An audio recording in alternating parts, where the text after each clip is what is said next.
This is WBRC Fox 6 Law Call.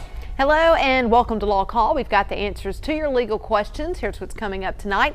In our caller segment, we're going to be talking about vaping and the law. Are e-cigarettes regulated like normal cigarettes? And are there age limits? Can you vape in a place where you can't smoke? Give us a call tonight with your questions. Our phone line is open right now. It's 855-LAW-1955. Plus, we're also going to talk about an injury that you may not realize that you have until hours, maybe even days after a traffic accident.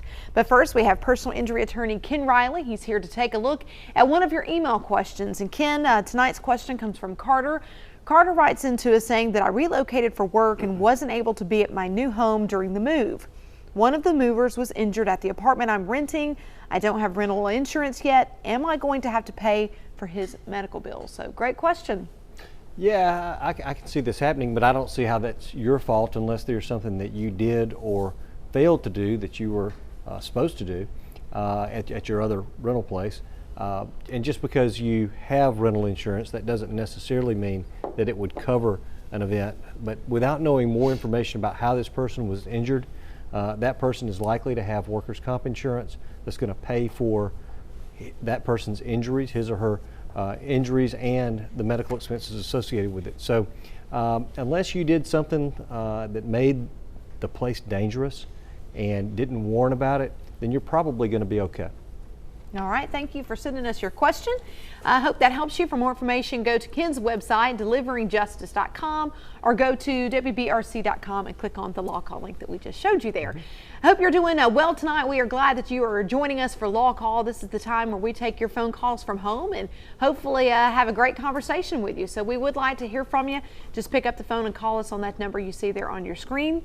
Each week here at Law Call, we focus on a different legal topic, and tonight's a topic that we've touched on a little bit in the past, but it's been a while, and I think a lot of us are familiar with it because it's been in the news and you've probably heard different reports about it. But we're talking about vaping and the law. So there's a lot of questions about what does it do to your health and what are the laws regarding it? Is it still the same as like a cigarette? You know, are there age limits and what are the boundaries behind it? So we're going to dive into that tonight, and if you've got a question, we would love to hear from you. So give us a call. Again, we have Ken Riley. He's here representing his law firm, and he brought a wonderful guest on. She's been on before. Yeah, Callie Mendenhall is here. She's a partner, a lawyer in our firm. She's been with us for a good bit of time now, and she's been addressing issues dealing with, I think we talked about earlier, things like Roundup, the dangerous chemicals, dangerous drugs, dangerous medical devices.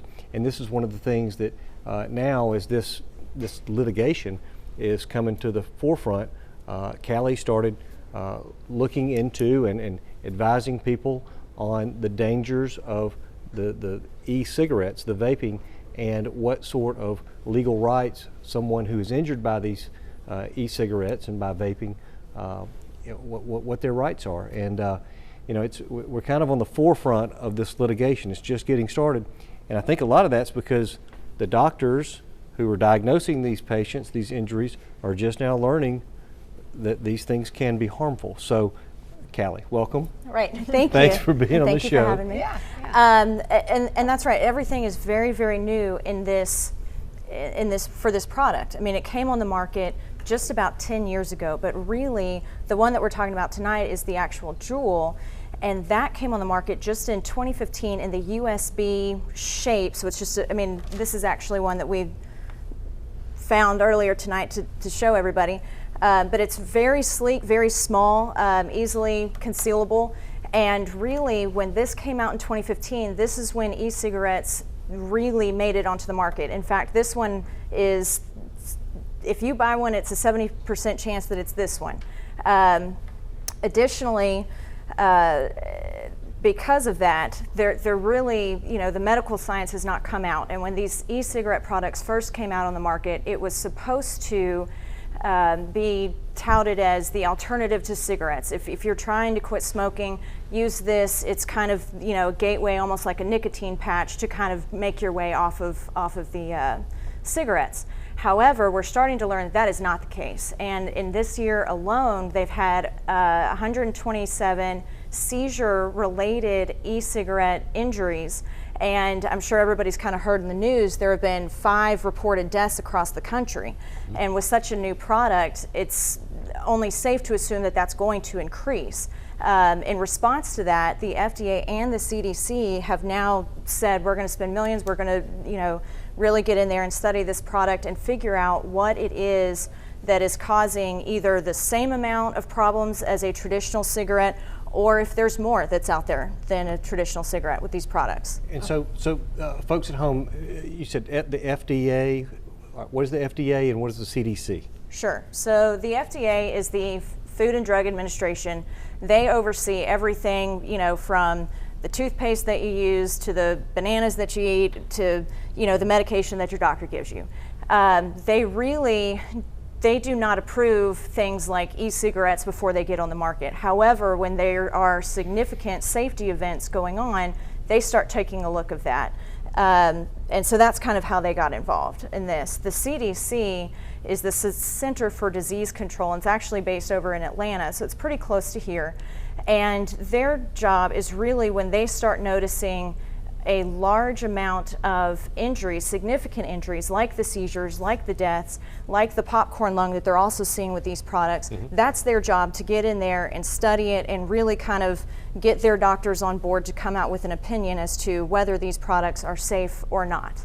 So these products were not tested and approved by the FDA, the Federal Drug Administration? That's correct. Before they came on the market, they were not approved before you could go out and buy them. However, in response to all of the new injuries that are out there, the FDA has come out, and for every e-cigarette manufacturer, including Juul, but not only Juul, but all the others, they now have to complete approval type testing by the year 2022, and then at that point the FDA will come out with a recommendation as far as should there be increased warning, should they come off the market. So really probably not until 2022, and really not until the FDA panel comes back with their results on it, will we know sort of the dangers of these products. Okay, on that note, we've got to take our first break. When we come back, we've got a lot to talk about tonight, so we hope to see you on the other side of the break.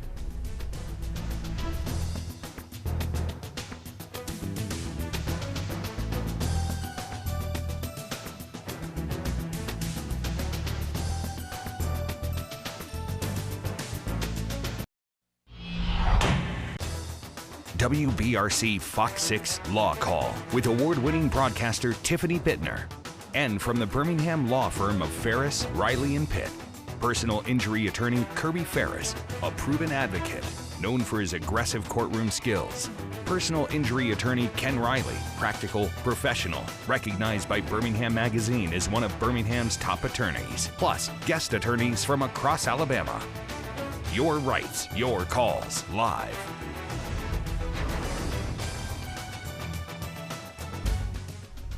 The injuries and damage from a car wreck aren't always obvious, as personal injury attorney Kirby Ferris explains in tonight's legal brief. You may feel fine immediately after an automobile accident, but an injury you discover later can be serious and often can continue to get worse over time. If you experience neck or shoulder pain after an accident, don't ignore those symptoms. Get to a doctor. A whiplash injury can lead to lifelong neck, back, and shoulder problems. But here's the good news. If your problems begin several days after the accident, when handled correctly, they can still be a legitimate part of your claim. But be sure to see a doctor as soon as possible for your health and to document your injuries. An experienced personal injury lawyer can help you make sure the insurance company understands the legitimacy of your injury. So talk to a doctor and a lawyer if you think you're suffering from whiplash. That's your legal brief for tonight. I'm personal injury attorney Kirby Ferris with Ferris, Riley & Pitt. Now back to you guys. We're going to take your phone calls about vaping in the law tonight. So we've got several folks who have calls, or questions rather. Carl is going to be our first caller in McCalla tonight. So hey, Carl. Howdy. Hi. I have a question for you. Is vaping just as bad on a person as a cigarette, or is it better? Yeah, there's a lot of questions behind that. Right. Well, and I think that is what the doctors at the CDC and the FDA are trying to figure out. Right now, it's still such a new product. It's not, the known effects are not as well known as the traditional cigarette. Has there been certainly an increase in the coverage on the news with new injuries like the seizures and the deaths? Yes, but right now we don't know if it's better than, worse than, or just the same as smoking a cigarette. Yeah, but even there's a warning. I'm looking at the little sample box that you brought in. There's a warning talking about that contains nicotine, which is addictive. So. Yeah, I mean, I think one of the things that people are worried about is this has only been on the market for 4 years. This that product, particular yes. product, And so there hasn't been the testing, and now you have people that are that have been using this product for a year or less, or maybe 2 years, and they're developing these serious lung conditions and even death. Whereas with a traditional cigarette, we all know that takes time to incubate, and it causes cancer, which is awful, and we all know that now. But that's one of the really fascinating things about this, is that we're talking about a very short period of time and affecting a lot of users in a lot of various ways, right? Right. I mean, and especially with the marketing practices that Juul has used, we're seeing this in a lot of young adults. I mean, it's starting in high school age, and it's leading all the way up into kids that we have not seen have these issues since they were doing the same marketing practices on regular cigarettes decades ago. Yeah, show some of those, some of the flavors you can pick up. Yeah, so this is what you would get at the store. It's the Juul multi-flavor pack, and it comes in 4 different flavors in each pack, and you can get a cool mint, a Virginia tobacco, creme brulee, and mango. And essentially what you do is, for each of these flavors, they show up kind of like this, and you just take it out and it slips right into the tip of this, and then you're good, and you can puff away. So it's super simple to use, super, you can slip in your pocket, slip it in your backpack, and this is not an advertisement for these things. Correct. We're trying to explain to you right. What it does and why what the problems are associated with it, because it's so easy to use and so easy to conceal. Correct. And that teenagers are getting hooked on it because, and they don't know what's going to happen next. They don't know, pulmonologists, lung doctors, people that are dealing with these issues, they don't know yet how bad and how quickly these things can cause harm, but they just know that they are. Right. All right, let's take a call. We've got Lee in Cottondale. So, hey Lee, welcome to the show. Hello, thank you for taking my call. You got it? What's going on? Well, I have an 18-year-old daughter, and I recently caught her vaping, and I was just like, how do you even buy that? How old do you have to be to purchase it? She said that she could purchase it. Is that true? Okay, we kind of lost you on the end, but I think we understand what his question is. Right. It should be 19. It's still got, the nicotine warnings. So by state law, it should still be the age of 19, which is the age of majority and the age that you would buy a traditional pack of cigarettes here. Okay, we hope that helps you. So hopefully you can take care of that. Mitchell is our next caller over in Vance tonight. So hey, Mitchell, welcome into LawCall. Hey, how's it going? Hi. Good. Yeah, I have a question actually about the FDA. From my understanding, products can be released under the market without the actual FDA's approval, such as workout supplements and such as, and they're not actually investigated until someone reports them. And that's why you see certain workout brands and pre-workouts actually go off the market and then come back with a new formula where they only change one thing. Is that true? It is true, and I don't want that to, cause a panic by any stretch of the imagination, but our system right now is set up where if it is a supplement like a vitamin, something like that, it does not have to have the FDA's approval before it comes out. And then there's a distinction on the medical devices or, pharmaceutical medications that your doctor would prescribe on whether those have to actually be FDA approved or FDA cleared. And a lot of people think a lifelong medical device would have to be FDA approved, and that's in fact not the case. It's actually a very, very small number of actual medical devices that are quote unquote approved by the FDA. Instead, they are what's called cleared, which means that the FDA is saying that they are as safe and effective as another product. So what ends up happening is you have all of these products getting on the market that don't have that sort of long-term data that something that truly is approved would have. And certainly that causes, instances such as this where, things get on the market and it turns out that we need longer term studies, things like that, to make sure that consumers are safe. All right. And we want to keep you safe. That's why we're talking about this tonight. If you've got a call or a question for us, please give us a call. The number's right there on your screen. We're going to take a short break and be right back.